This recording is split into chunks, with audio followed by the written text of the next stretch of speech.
I was just a young man like you when I was 19. நான் 19 வயதா இருக்கும்போது உங்களைப் போலவே நானும் ஒரு பையனா இருந்தேன். Tempted just like you. உங்களைப் போலவே நானும் சோதிக்கப்பட்டேன்.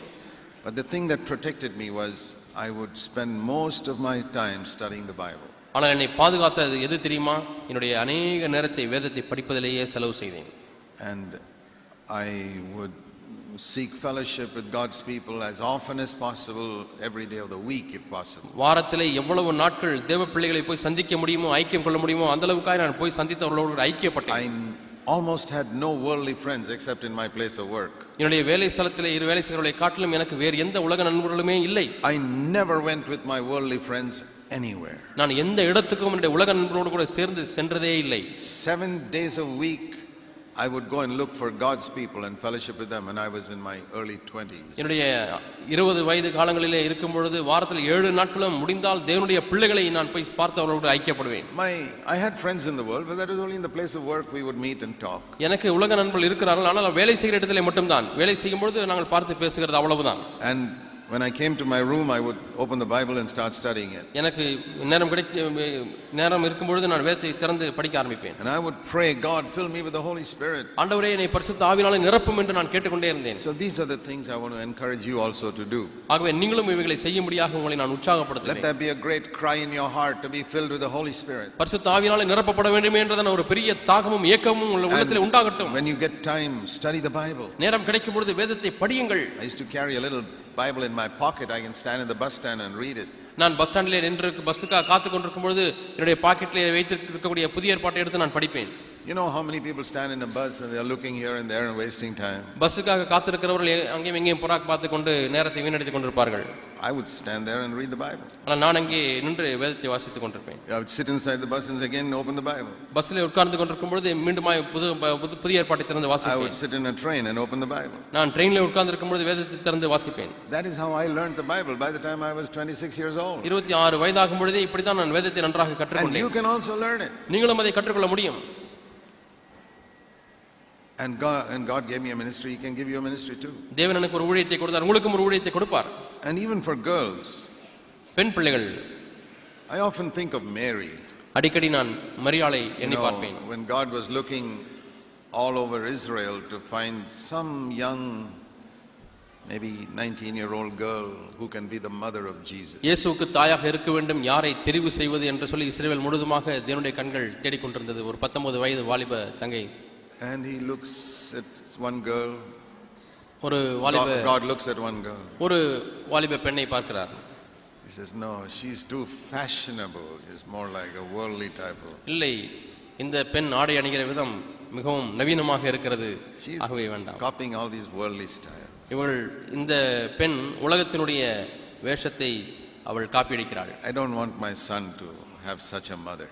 என்னுடைய குமாரனுக்கு இப்படிப்பட்ட ஒரு தாய் இருக்க கூடாது. He looks at another girl. இன்னொரு பெண்ணை பார்க்கிறார். He's always mixing with the worldly friends and chatting and gossiping about all types of useless earthly things. எப்பொழுது பார்த்தாலும் உலக நண்பர்களை பார்த்து கொண்டு அவர்களிடத்திலே வளவள என்று பேசிக்கொண்டு உலக காரியங்களை பற்றி அளவலாவிக் கொண்டே இருக்கிறாள். God says, no, I want that one to be the mother of Jesus. இந்த பெண்ணும் என்னுடைய குமாரனாகிய இயேசுவுக்கு தாயாக இருக்க நான் விரும்பவில்லை. And he looks around and looks around. Finally he finds one girl. இப்படி தேடி தேடி பார்க்கும் பொழுது கடைசியாக ஒரு வாலிப பெண்ணை கண்டுபிடிக்கிறார். She wasn't 50 years old, by the way. அந்த நேரத்தில் அவர்களுக்கு 50 வயது இல்லை.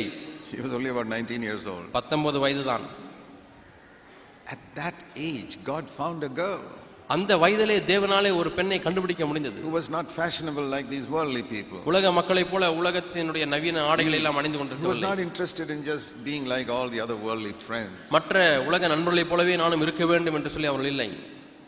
You think there are worldly girls only in the 21st century? In Nazareth in the first century also there were. 21ஆம் நூற்றாண்டிலே மட்டும் தான் உலக பெண்கள் இருக்கிறார்கள் என்று எண்ணுகிறீர்களா? இல்லை, முதல் நூற்றாண்டிலே நாசரேத்திலேயும் உலக ஆவி கொண்ட பெண்கள் இருந்தார்கள்.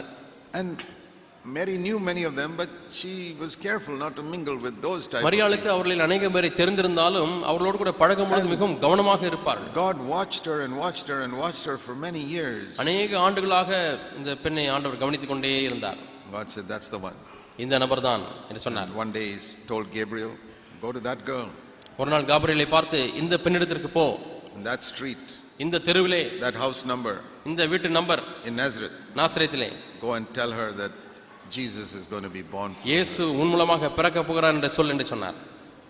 All of you young girls who are here, இங்கே இருக்கக்கூடிய வாலிப தங்கைகளே, supposing you were living in Israel 2000 years ago, 2000 ஆண்டுகளுக்கு முன்பதாக இஸ்ரவேல் நாட்டிலே நீங்கள் வாழ்ந்து கொண்டிருக்கிறீர்கள் என்று எண்ணிக்கொள்ளுங்கள். and Jesus was not yet born. இயேசு இன்னும் பிறக்கவில்லை. God is looking over Israel. இஸ்ரவேலை தேவன் for some girl. தேடிக்கொண்டு பார்க்கிற ஏதோ ஒரு வாலிப பெண். Would he choose you? உங்களை அவர் தெரிவு செய்வாரா? Very good question to ask. அதை கேட்பது நல்ல ஒரு கேள்வி. God doesn't use only men, he uses young girls too. ஆண்களை மட்டும் தேவன் பயன்படுத்துவதில்லை, வாலிப பெண்களையும் தேவன் பயன்படுத்துகிறார். Here's 19-year-old David, here's 19-year-old Mary. Both of them God needs. இங்கே 19 வயதிலே இருந்ததான தாவீது, இங்கே 19 வயதிலே இருக்கக்கூடிய மரியாள், இருவருமே தேவனுக்கு தேவை. Even today, இன்றைக்கும் கூட God needs you. தேவனுக்கு நீங்கள் தேவை. When you are young, வாலிப பிராயத்திலே he wants to lay hold of you. உன்னை பற்றிக்கொள்ள ஆண்டவர் விரும்புகிறார். Allah make you fight the battle in your spirit to kill the lions and the bears. உள்ளே இருக்கக்கூடிய சிங்கங்களையும் கரடிகளையும் போராடி கொல்லும்படியாக தேவன் உங்களுக்கு உதவி செய்கிறார். And he may allow you to go through many trials. அநேக உபத்திரவங்களுக்குள்ளாக நீங்கள் கடந்து செல்லும்படியாக அனுமதிக்கலாம். Mary had to suffer a lot of reproach in that city, in that small village. அந்த சிறு கிராமத்திலே எவ்வளவோ நிந்தையை மரியாள் சுமக்க வேண்டியிருந்தது. I mean, 2-3 months you can conceal that you are pregnant. கர்ப்பவதியாகிவிட்டேன் என்பதை 2-3 மாதங்கள் வரைக்கும் மறைத்து வைக்கலாம். The news goes around, this woman got pregnant before she was married, this girl. இந்த பெண்ணுக்கு திருமணமே ஆகவில்லை, ஆனாலும் கர்ப்பவதி ஆகிவிட்டாள் என்றதான செய்தி காட்டுத்தீ போல பரவியது. Reproach. ஒரு நிந்தை. The same way with David. அதே போல தான் தாவீது. After he was anointed as king for 10 years, he had to run for his life. ராஜாவாக அபிஷேகம் பண்ணப்பட்ட பிறகு 10 ஆண்டுகள் தன் ஜீவன் தப்ப காடுகள் மலைகளில் ஓட வேண்டியிருந்தது. He was anointed when he was 19. 19 வயதாக இருக்கும் பொழுது ராஜாவாக அபிஷேகம் பண்ணப்பட்டான். Why didn't God make him king immediately? ஏன் உடனடியாக தாவீதை ஆண்டவர் ராஜாவாக ஏற்படுத்தவில்லை? We saw in 1 Samuel 17 he was not yet ready to go to war, means he was below 20. 1 சாமுவேலை நாம் பார்த்தோம், இன்னும் அவனுக்கு 20 வயது ஆகவில்லை, ஆகவே யுத்தத்துக்கு போக வேண்டிய வயது வரவில்லை. That's in chapter 17. 17ஆம் அதிகாரத்திலே வாசிக்கிறோம். In the previous chapter, chapter 16, he was anointed. ஆனால் 16ஆம் அதிகாரத்திலே பாருங்கள், அங்கே அபிஷேகம் பண்ணப்பட்டான். Imagine being anointed with the Holy Spirit as king when you're 19 years old. 19 வயதா இருக்கும் பொழுதே ராஜாவாக பரிசுத்தாவினால் அபிஷேகம் பண்ணப்பட்ட ஒரு அனுபவத்தை எண்ணி பாருங்கள். Nobody had that experience in the Old Testament. பழைய ஏற்பாட்டில் யாருக்குமே இந்த விதமான அனுபவம் கிடைக்கவில்லை. There are many kings but anointed by the Lord with the Holy Spirit. அநேக ராஜாக்கள் இருந்தார்கள், ஆனால் பரிசுத்த ஆவியினால் அபிஷேகம் பண்ணப்பட்ட ராஜா என்றால். And he was not ready to be the king. ஆனால் இன்னுமாய் ராஜாவாக முடியாய் தயாராக இல்லை. The anointing is not enough. அங்கே உள்ள அபிஷேகம் போதுமானதாக இல்லை. Some people think, oh, I'm anointed, I've got a gift and I can speak now. எனக்கு அபிஷேகம் கிடைத்து விட்டது, எனக்கு வரம் கிடைத்து விட்டது, இப்பொழுது நான் பேசலாம் என்று சிலர் எண்ணுகிறார்கள். No. இல்லை. You have to go through a lot of breaking. எவ்வளவோ நொறுங்குதலுக்குள்ளாக நீங்கள் கடந்து செல்ல வேண்டியிருக்கிறது. Otherwise you'll become a useless king. இல்லாவிட்டால் நீங்கள் பயனற்றவர்களாய் மாறிவிடுவீர்கள். Who are the first 3 kings of Israel? இஸ்ரவேலிலே முதல் 3 ராஜாக்கள் யார் யார்? Saul, சவுல், David, தாவீது, Solomon. Solomon. Saul started well, became a very bad king. Saul ஆரம்பித்து மிக மோசமான ஒரு ராஜாவை மாறிவிட்டான். Solomon started well but became a very bad king. சாலமோனும் நல்ல ராஜாவாக ஆரம்பித்தான், ஆனால் மிக மோசமானவனாய் மாறிவிட்டான். David started well, and even though he made a few mistakes, he still completed the Bible says he did the will of God in his generation and then only went to sleep. தன்னுடைய சந்ததியிலே கர்த்தருடைய சித்தத்தை செய்து அவன் கர்த்தருக்குள் நித்திரையடைந்தான் என்று சொல்லத்தக்க அளவிலே தாவீது சில தவறுகள் செய்திருந்தாலும் அவன் தன்னுடைய ராஜா என்கிற அந்த நிலையை முடித்து விட்டார். That's written in Acts chapter 13. இது அப்போஸ்தலர் 13ஆம் அதிகாரத்தில் எழுதப்பட்டிருக்கிறது. You read there in verse 36. 36ஆம் வசனத்திலே நீங்கள் வாசிக்கிறீர்கள். David served his generation in the will of God and died. தாவீது தன் சந்ததியிலே தேவனுடைய சித்தத்தை செய்து அவன் மரித்தான். So there is God's certificate. அது தேவனுடைய நற்சாட்சி. That David, when he died at the age of 70, even though he had made a few mistakes, he did the will of God. சில தவறுகள் செய்திருந்தாலும் 70 வயதிலே தேவ சித்தத்தை செய்து மரித்தவனாய் இருந்தார் தாவீது. Now, how is it David finished his ministry so well, but Saul and Solomon did not? தாவீது தன்னுடைய ஊழியத்தை நன்றாக முடித்தார், ஆனால் சவுலும் சாலமோன் முடியவில்லை ஏன்? Think about that. இதை எண்ணி பாருங்கள். What did David have which Saul and Solomon did not have? சவுலுக்கும் சாலமோனுக்கும் இல்லாத ஒரு காரியம் தாவீதுக்கு என்ன இருந்தது? I'll tell you. நான் உங்களுக்கு சொல்கிறேன். Saul was born in a rich family. Saul ஒரு ஐஸ்வரியமுள்ள ஒரு குடும்பத்திலே பிறந்தார். His father was a rich businessman with servants. தன்னுடைய தகப்பனுக்கு अनेक வேலைக்காரர்கள் உண்டு, பெரிய ஒரு வியாபாரி. And Saul grew up in that wealthy home. அப்படிப்பட்ட பணக்கார குடும்பத்திலே சவுல் வளர்ந்தார். No trials, எந்த கஷ்டமும் இல்லை, no problems. எந்த பிரச்சனையும் இல்லை. Suddenly he becomes king. திடீரென ஒரு ராஜாவாக மாறினார். Solomon also grew up in a palace. அவன் அரண்மனையிலே வளர்ந்தான். No trials, no problems. எந்த பிரச்சனையும் இல்லை, உபத்திரங்களும் இல்லை. He becomes king. அவன் ராஜாவாய் மாறினான். And they both become useless kings. இருவருமே பயனற்ற ராஜாக்களாய் மாறிவிட்டார்கள். But David was different. ஆனால் தாவீது வித்தியாசமானவராய் இருந்தார். He grew up in a poor home. ஒரு ஏழை குடும்பத்திலே வளர்ந்தார். He didn't have any servants to look after the sheep. He himself had to go and look after the sheep. ஆடுகளை மேய்ப்பதற்கு வேலைக்காரர்கள் இல்லை, தானாகவே போய் ஆடுகளை மேய்க்க வேண்டியதா இருந்தது. And then 10 years of running for his life, struggling. 10 ஆண்டுகள் தன் ஜீவன் தப்ப இங்கேயும் அங்கமாய் போராடி ஓடி ஒளிந்து, living in caves, no proper food. குகைகளிலே ஒளிந்து கொண்டு சரியான ஆகாரம் இல்லை. All those struggles for 10 years God broke him. இந்த 10 ஆண்டுகால போராட்டங்களின் மூலமாக தேவன் அவனை நொறுக்கினார். So I want to say, you young people, ஆகவே வாலிபர்களே உங்களை பார்த்து சொல்கிறேன், even if you are anointed and you have gifts, உங்களுக்கு அபிஷேகம் பண்ணப்பட்டு வரங்கள் இருந்தாலும் கூட God still has to break you through many circumstances. अनेक சூழ்நிலைகள் மூலமாக தேவன் உங்களை உடைக்க வேண்டியிருக்கிறது, நொறுக்க வேண்டியிருக்கிறது. He will break you through your parents. உங்களுடைய பெற்றோர் மூலமாக உங்களை நொறுக்கலாம். He can break you through difficult elders in your church. உங்களுடைய சபையில் இருக்கக்கூடிய கடினமான மூப்பர்கள் மூலமாக உங்களை நொறுக்கலாம். I know, he broke me. என்னை அவர் நொறுக்கினார். When the elders in the churches I was in were jealous of my ministry, they would try to push me down. நான் இருந்த சபையிலே அங்குள்ள மூப்பர்கள் என்னுடைய ஊழியத்தையோ என்னுடைய வரத்தை குறித்து பொறாமை கொண்டு என்னை மட்டம் தட்டினார்கள். And the Lord said to me, keep your mouth shut, don't complain against them. ஆண்டவர் என்ன சொன்னார் தெரியுமா? உன்னுடைய வாயை மூடிக்கொண்டு அமைதியாயிரு, அவர்களை குறித்து யாரிடத்திலும் புகார் சொல்ல வேண்டாம். I kept quiet. நான் அமைதியாயிருந்தேன். And those many years God just broke me and broke me and broke. அந்த காலங்களில் அநேக வருஷங்களாக தேவனை நொறுக்கி நொறுக்கி நொறுக்கி நொறுக்கி. It was good for me. அது எனக்கு நல்லதா இருந்தது.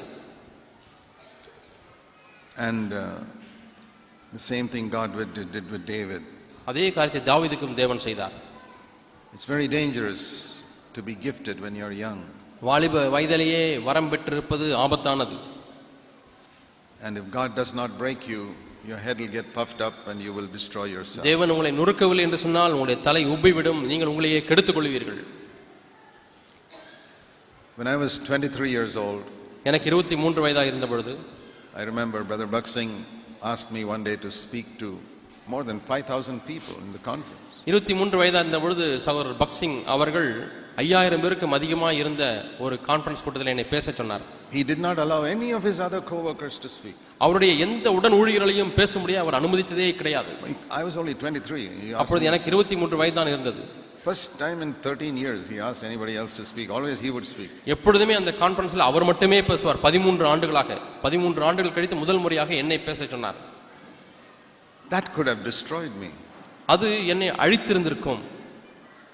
Because you know, when you stand before so many people, you can get puffed up. இவ்வளவு திரளான மக்கள் முன்பாக எழுந்து நின்று பேச ஆரம்பிக்கும் பொழுது நீங்கள் பெருமை அடைந்து விடலாம். God saw that. ஆகவே தேவன் அதை பார்த்தார். And he took me through so many things to crush me. அங்கே என்னை நொறுக்கும்படியாக பல அனுபவங்களுக்குள்ளாக என்னை நடத்தி சென்றார். He's done that even when I'm 60 years old also. When I'm 60 years old also. 60 வயதா இருக்கும் பொழுது கூட தேவன் அதை செய்கிறார். We always need it. நமக்கு எப்பொழுதுமே அது தேவைப்படுகிறது.